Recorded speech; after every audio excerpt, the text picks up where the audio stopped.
Chicago Generals, Equality, Priority, and Compassion by Roger Krebs. Equality, Priority, and Compassion. Roger Krebs. In recent years, there has been a good deal of discussion of equality's place in the West account of distribution or distributive justice. One central question has been whether egalitarians should give way to a principle requiring us to give priority to the worse off. In this article, I shall begin by arguing that the grounding of equality is indeed insecure and the priority principle appears to have certain advantage over egalitarianism. But I shall then claim that the priority principle itself is ungrounded and that the priority principle should itself give way to a sufficiency principle based indirectly by the notion of an impartial spectator on compassion for those who are badly off. Equality. Consider the following pairs of distribution called equality and inequality.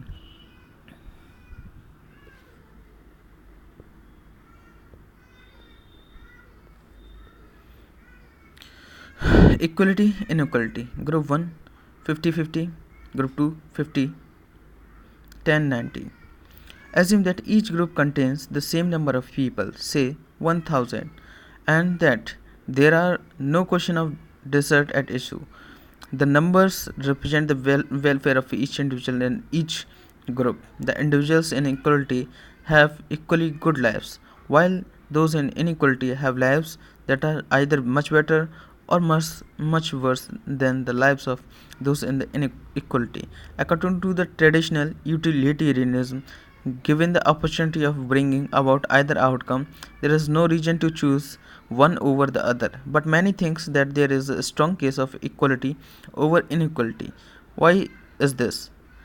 One obvious answer is that equality is itself to be preferred, or perhaps rather the inequality is itself to be avoided. These positions may be described as egalitarianism.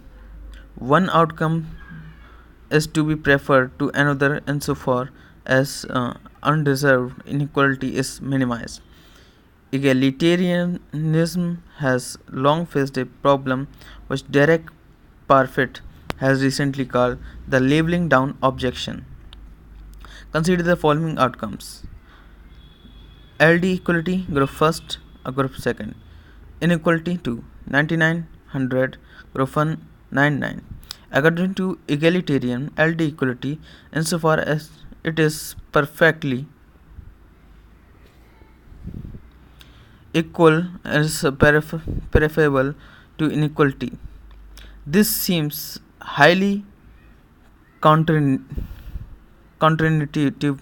It is indeed true that egalitarianism may be combined with other principles, so that an egalitarian may hold that inequality is better overall, or all things considered, perhaps because of its higher utility label.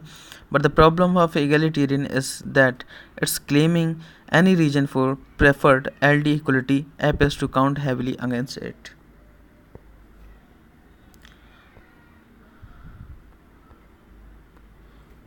Before rejecting egalitarian, however, we should try to understand what lies behind the leveling down objection. Larry Timken has argued that the force of objection rests on the following: the slogan, one situation cannot be worse or better than another in any respect if there is no for whom it is worse or in any respect. As Timken interprets the slogan, if there is no one, may be taken as equivalent to if no one exists as or will exist, and is worse off is a worse as on will be worse.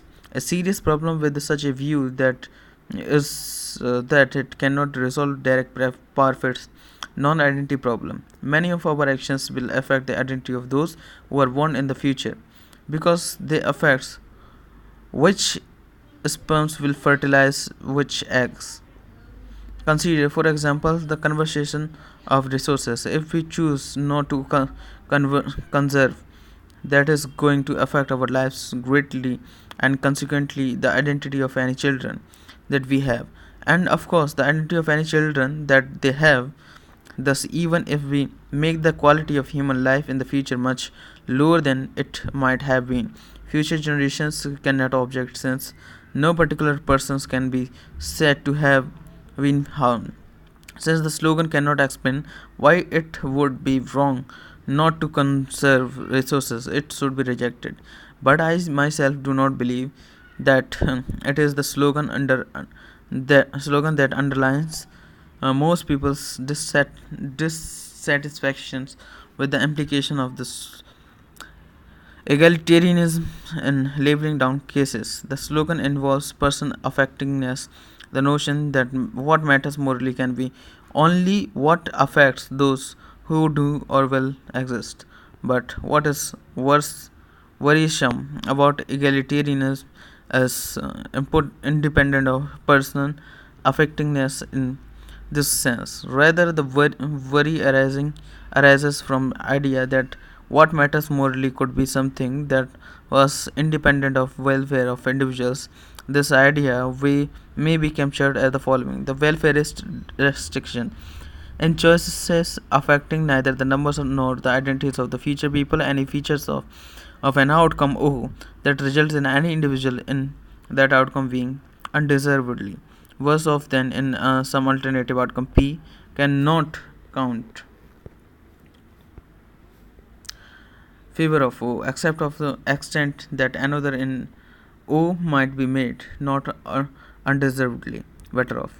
The welfarist restrictions differ from the slogan is in that it does not involve person affectingness, merely the notion that desert aside features that speak in favor of the outcomes must be grounded, even if in a indirect way on benefits of individuals in the case of LD equality versus inequality. The point is that priority of LD equality resulting in the benefit to no one and harm to someone cannot speak in its favor. It is acceptance of something like this restriction. I suggest that leads made to think egalitarian peculiarly destructive. The labeling down objection and then appears to rest on an intuitively secure foundation, but before rejecting egalitarianism once and for all, we must consider whether it rests on some value to which the plausibility of the welfarist restrictions is blinding us. If we can find such a value, may want to reject the welfarist restriction and the labeling down objection. What is the appeal of equality? Some kinds of the equality clearly have no value. Equality in height, for example, but here we are concerned with something that does matter in the distribution. How will people's lives go for them? Why should it matter if welfare is distributed equally? The most plausible answer to this question appeals to the value of fairness, the inequalities in inequality and inequality too. In other words, may be said to be unfair in those outcomes some people do worse than others through no fault of their own, and unfairness as an outcome may plausibly be said to speak against it. Since this conception of fairness depends only on a relative position of individuals to one another, we may call it relative fairness. I have two doubts about the relative fairness, one concerning its source and another concerning its confusion with another, more plausible principle. First, consider the source of the notions. Here I wish to offer a genealogical hypothesis of kind similar to that offered by Mill to explain the origin of the notion of justice.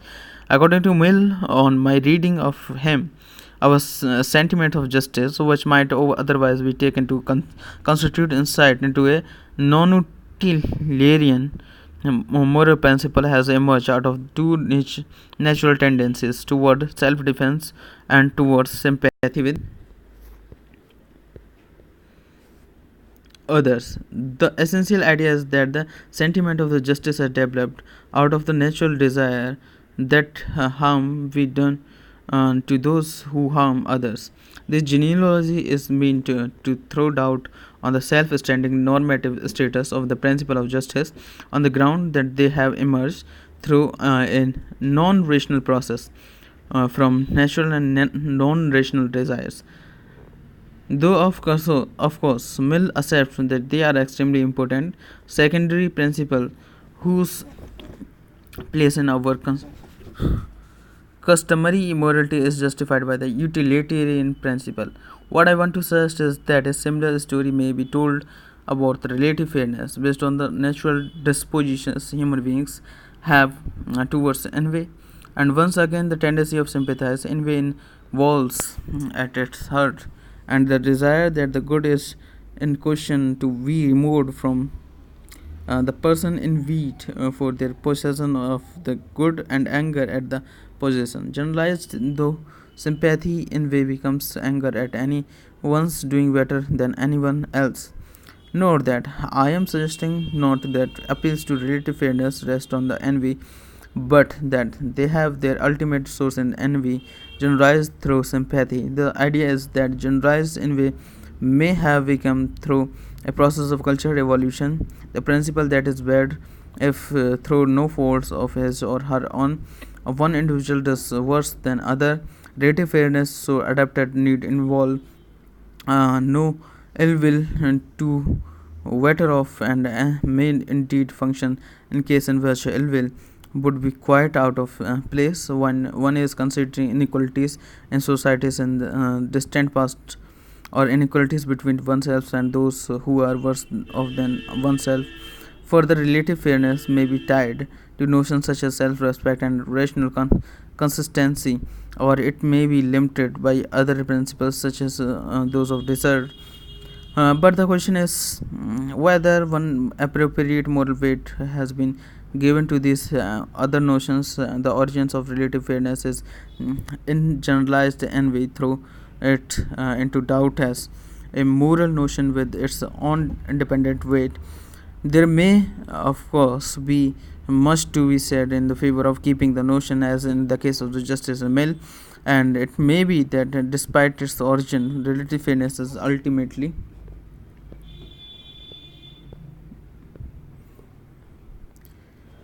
something to which we should be prepared to subscribe. My point is merely that envy hypothesis requires answering, and that it does throw some doubt on relative fairness. But this is mere hypothesis, and then maybe suggest that people's relative positions surely do appears to matter to us in distributions. Consider the following case: Anya, through no fault of her own, has had a really miserable childhood so far. Bhiku, again independently of any efforts on his part, had a wonderful childhood so far. If I have some individual goods to distribute, a holiday in Disneyland, for example, is there not a case of giving it to Ananya, even if I am sure that the Bhiku would enjoy it just a match? And where were I to give the holiday to Bhiku? Would Ananya not have justified claim based on the relative fairness or not in vain? If one believes that Anya would have justified claims to the holiday on the grounds that she, through no fault of her own, has had a worse childhood than Bhiku, this is merely to accept that the people's relative positions may matter in the distribution of the some good, or indeed some unavoidable bad. This position, which we may call the principle of the relevance of relativity and distribution principle, are is quite different from mere relative fairness. It implies not that equality is a good and itself or inequality a bad, but merely that relative positions of potential recipients of goods and bads may be relevant in distribution. The egalitarian may ask why someone should be concerned with the relative position in distribution if they are not concerned with the relative fairness per se. Why would anyone want to attend to the relative positions of Anya and Bhigu if they do not think that their being unequal is bad and thus to be removed? Well, why not? There is a deep difference here between egalitarianism on the other hand and the combination of the principle R with the welfarist restriction on other. And I want to suggest the appeal a view which allows us to take note of relative positions but forbid leveling down has more going going for it than egalitarianism, and it is likely that at least some of the attraction of the egalitarianism arises from its being confused with the combination in question, priority. Principle R allows us to attend the relative positions of recipients in the any distribution, but it does not commit us to the idea that inequality in itself is bad. It thus allows us to avoid the leveling down objections while preferring equality to inequality in my origin pair of outcomes. In this section, I shall discuss that the version of principle R, which recently has been presented by Derek Parfit as a response to the leveling down objection.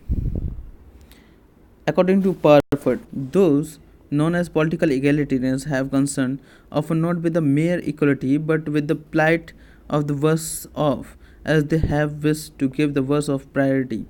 Thus, he advocates the following: the priority view.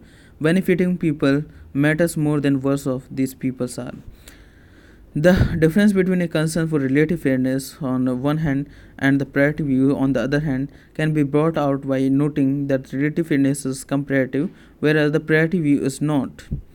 The egalitarian is concerned with the position of the worse off only insofar as his and her position compares unfavorably with that of the better off, whereas the Praetorian is concerned with the worse off proportionally in relation to his or her absolute level of welfare.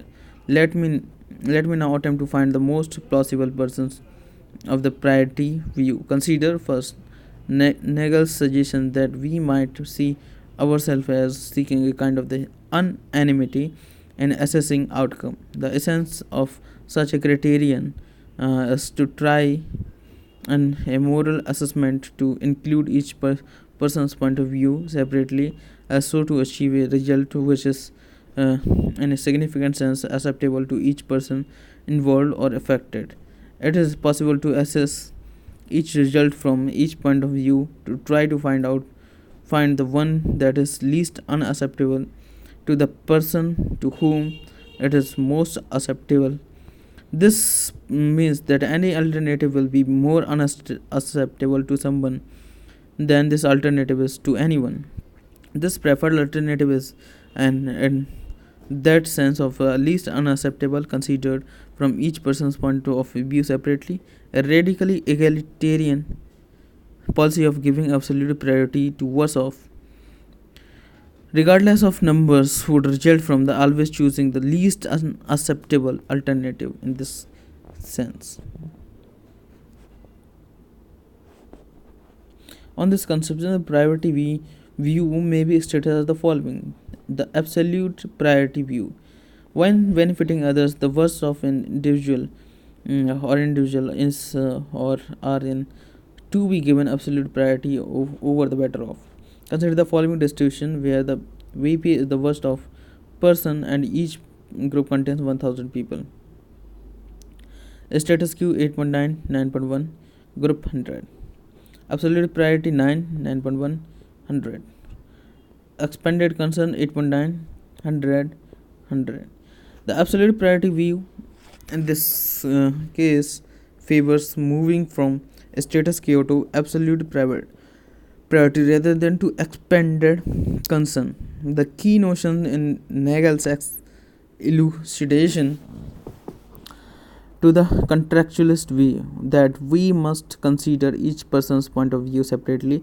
Imagine that WP is in quite serious pain and that an absolute priority group first is in pain more almost as serious. All that will happen in absolute priority is so that WP will be given a chocolate. Her pain is bad, but it is not so bad that she cannot enjoy a chocolate.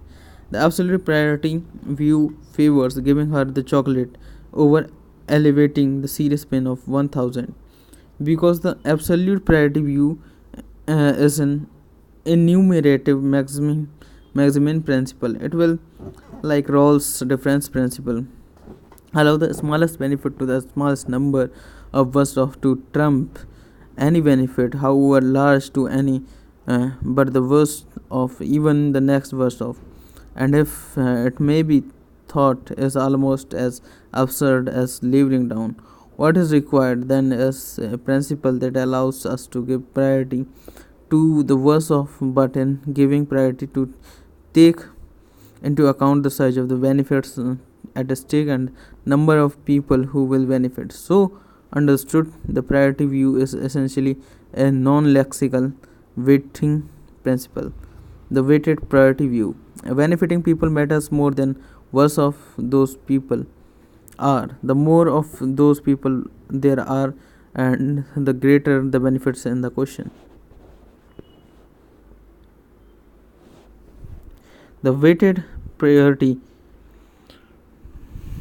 view then will permit us to benefit those who are better off if the benefit to them is significantly greater than to worse off, or if they are greater in number. Exactly how the factors of absolute position, size of benefit, and the number of beneficiaries has to be weighed is of course an important question, but I now want to suggest that the whatever weights are attached to these vectors, the weighted priority view allows too much weight. Consider the following proposals.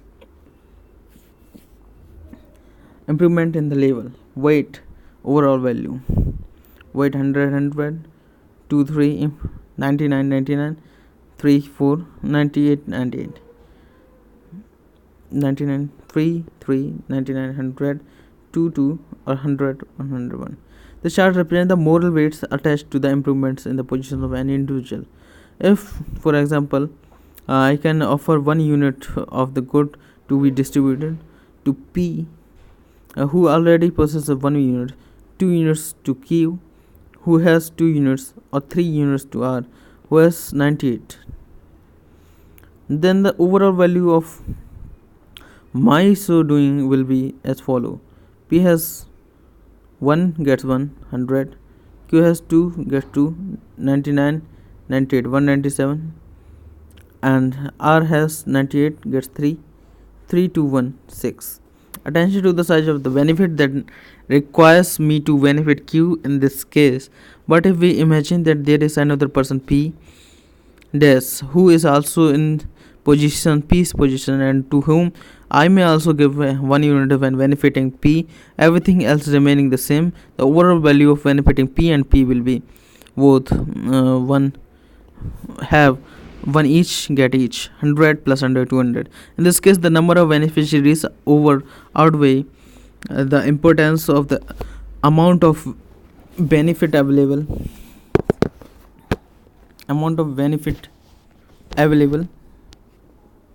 to any particular individual. The weighted priority view will judge expanded concern clearly superior to absolute priority, but because it allows for a straightforward aggregation across person, the following problems now arises. Regardless of weighting, consider the following situations involving 10 people doing pretty badly and 50,000 people doing pretty well. 10 poor, 50,000 rich. Status quo 1, 98. Pain relief 51, 98. Chocolates 1, 99. The pain relief, each poor person gains 50 units, and there are 10 such people. The value of increasing the level of the poor and this outcome is thus 100 plus 98, 98 plus 97, 53, 52, 51 equal to 3775 multiplied by 10, 37750. The value of giving a chocolate, a really good chocolate of to the rich is 3 multiplied by 50,000, 45,000.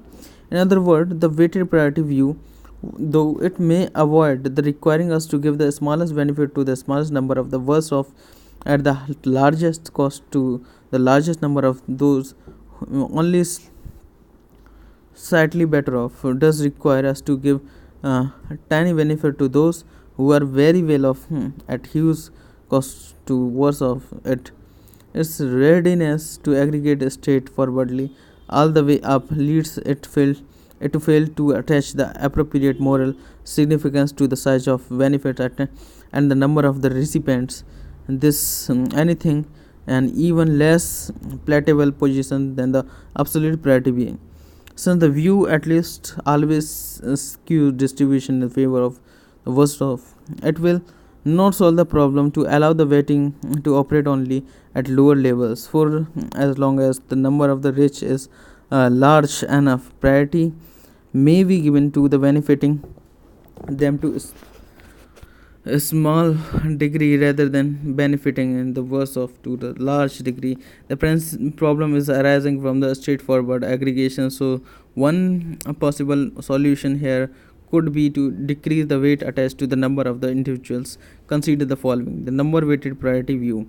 Benefiting people matters more the worse of those people are, the more of those people there are, and larger the benefits in question.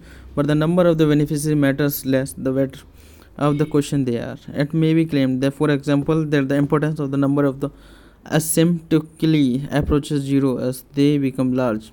A weighting could easily be devised which ensured that in the pain relief chocolates case, when aggregating one voted in the second person rich person's contribution to the sum at somewhat less than 3, the third at even less, and so on.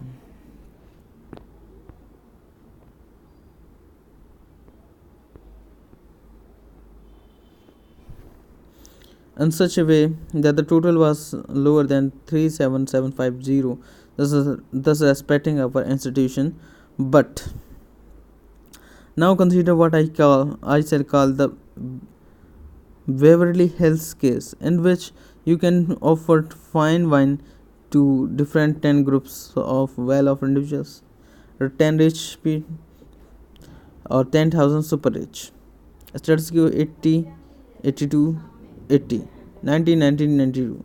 Value of giving Lafitte 1982 to each of the 10 rich is 20 plus 19 multiplied by 10 equal to 390. Now let me assume that the number weighting has been devised such that the value of giving the latter 1982 to the 10,000 super rich comes out less than 390.